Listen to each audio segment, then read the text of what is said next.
estamos com o nosso candidato Marlon Botão e nessa conversa, Marlon, eu gostaria de fazer algumas considerações a respeito do que você pensa sobre um conceito que hoje está bastante diluído e talvez até abandonado em nossas práticas políticas, que é o conceito de cidadania.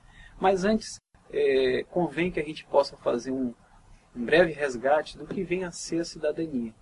Cidadania seria o processo de ocupação de um espaço que é público, que é comum. E, portanto, não há cidadania sem espaço público ou sem a atuação de indivíduos responsáveis ou que se sintam responsáveis por um espaço público. E a primeira pergunta, Marlon, que eu te faço é essa: como é que você vê hoje a atuação desse indivíduo, dessas pessoas, dentro do seu processo de formação política no espaço público? Ou melhor, por que há hoje tanta ausência de espaço público, dessa compreensão coletiva dos espaços públicos? Justamente eu vejo pela constituição social, né, onde as classes que compõem a sociedade vivem um fosso muito grande, né, no sentido que a classe dominante atua, né, com bastante precisão no sentido de diminuir o processo, né, de formação, né, da classe trabalhadora, que está nesse papel de classe dominada porque é sujeita a todo um processo ideológico, né, que suprime inclusive a compreensão do ser humano como, né, aquele que tem direito igual a qualquer um outro ser humano de viver feliz, de viver bem, né, de ter as condições essenciais propiciadas pelo Estado, e hoje não tem. E como acalentar esse processo, né, no sentido de não gerar os conflitos que devem e são natural, né, nesse processo de disputa de classe? É justamente a classe dominante suprimindo cada vez mais o espaço da classe trabalhadora, daqueles que formam a maioria, mas que no sistema capitalista, como não tem o poder aquisitivo, não tem o poder do dinheiro, ficam realmente sujeitados à ideologia dominante. E essa ideologia dominante que é muito perversa, né? Porque tira vidas humanas, né, no sentido de que a maioria vive hoje dentro das cidades, por exemplo, onde nós estamos atuando politicamente, vive em condições precárias. Não tem acesso a conhecimento, não tem acesso às condições de sobrevivência de forma digna, não tem acesso como ser humano, né, ao direito constituído, pelo menos legalmente, a ter vida digna. Eu acho que aí está o ponto de referência essencial para a gente debater, para a gente dialogar. E como é que a gente interfere nisso tudo?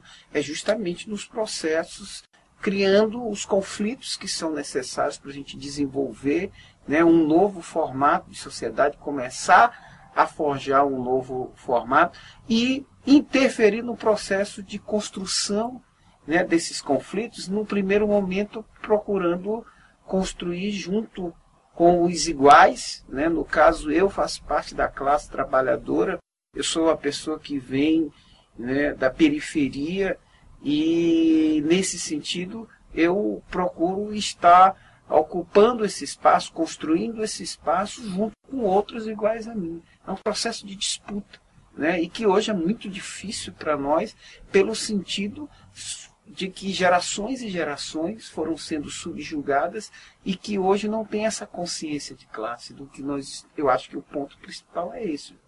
Você colocou uma coisa aí muito interessante, que foi situar dentro da sociedade capitalista esse processo de esvaziamento. E qual é a tua ideia em relação a esses valores, né, que estão aí dominantes nessa sociedade, nessa configuração de classe, que estão aí, de alguma forma, cada vez mais acirrando o individualismo? Porque o que parece-me que é uma contradição, e essa contradição só é possível porque existe um aparelho ideológico que de alguma forma controla que a gente não perceba isso, é que a ética e a política deveriam ser coisas inseparáveis. Ou seja, não há como você desenvolver uma ação política ou habitar um espaço público sem uma consciência ética. Por quê? Porque é essa consciência que vai fazer com que os cidadãos separem, eles tenham clareza do que é o interesse privado e o que é o interesse público. Isso entre os gregos era muito claro. Ou seja, eles não faziam essa confusão. O espaço público é um espaço para gerenciar projetos e atividades e discussões que tenham como foco atender o interesse da coletividade. E eu não posso me valer desse espaço público para me autoafirmar como indivíduo ou como interesse privado.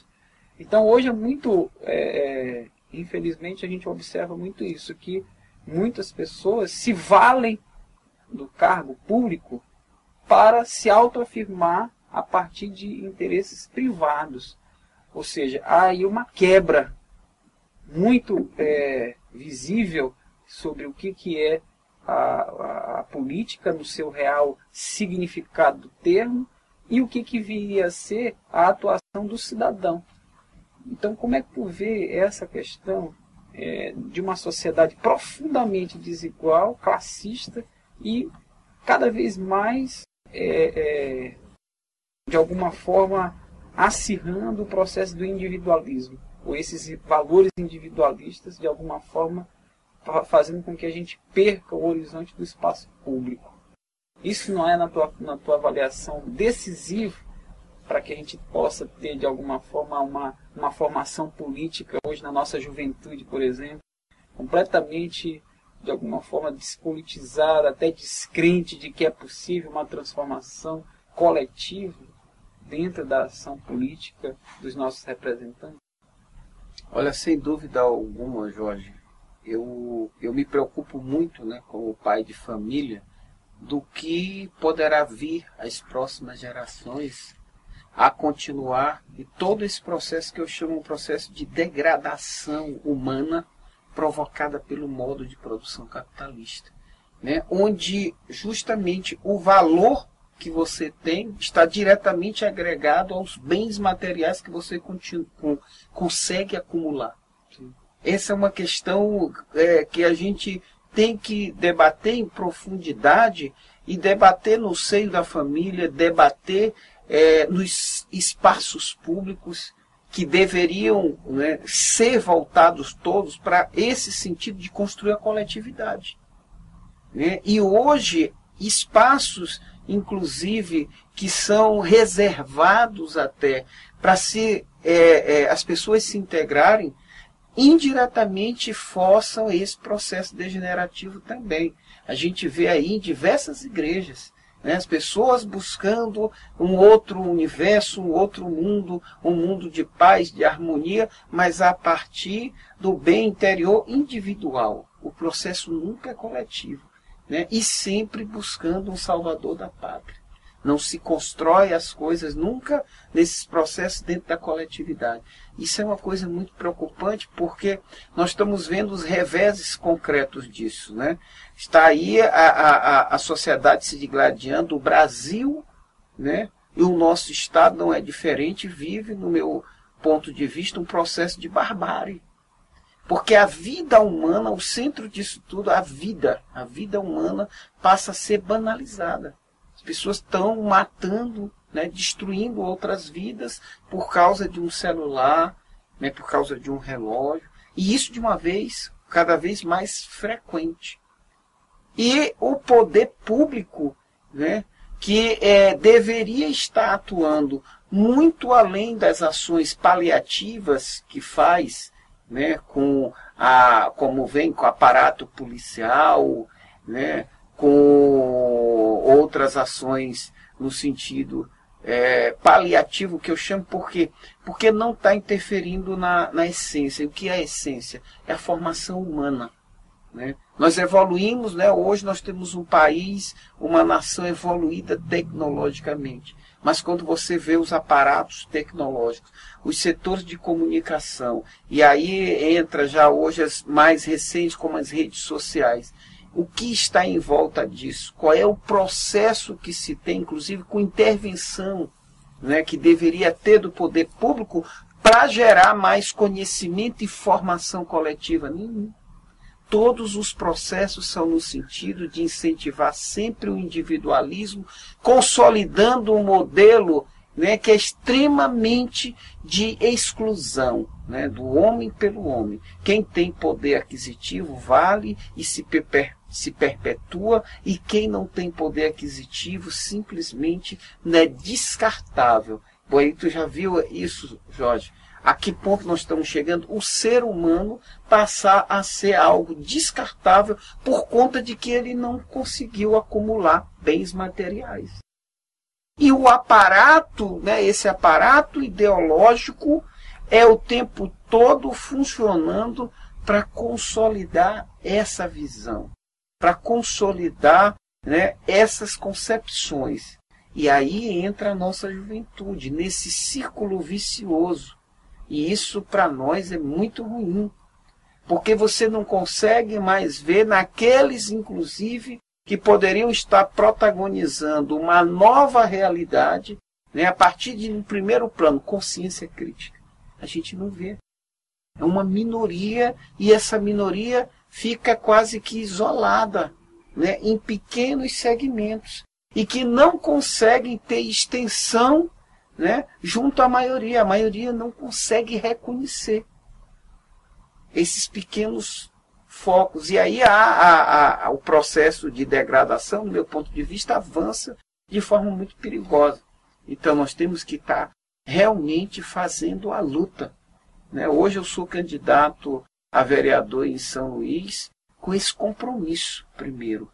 Ajudar, contribuir para a classe trabalhadora se fortalecer na luta para a gente construir novos conceitos, para a gente estar resgatando aquilo que é essencial para a perpetuação da vida humana, que é o espírito de coletividade, que é ver o outro, não ver só a gente mesmo. Eu tenho essa clareza, Jorge, como primeira na nossa vida continuada agora dentro do Parlamento de São Luís. Nós vamos levar para lá esses conceitos, esses sentimentos e buscar estar fortalecendo a luta da classe trabalhadora. Esse é o compromisso primeiro. Daí a gente percebe que não tem como dissociar formação política com a educação e cidadania. Sem dúvida alguma. Quer dizer, se complementam, né?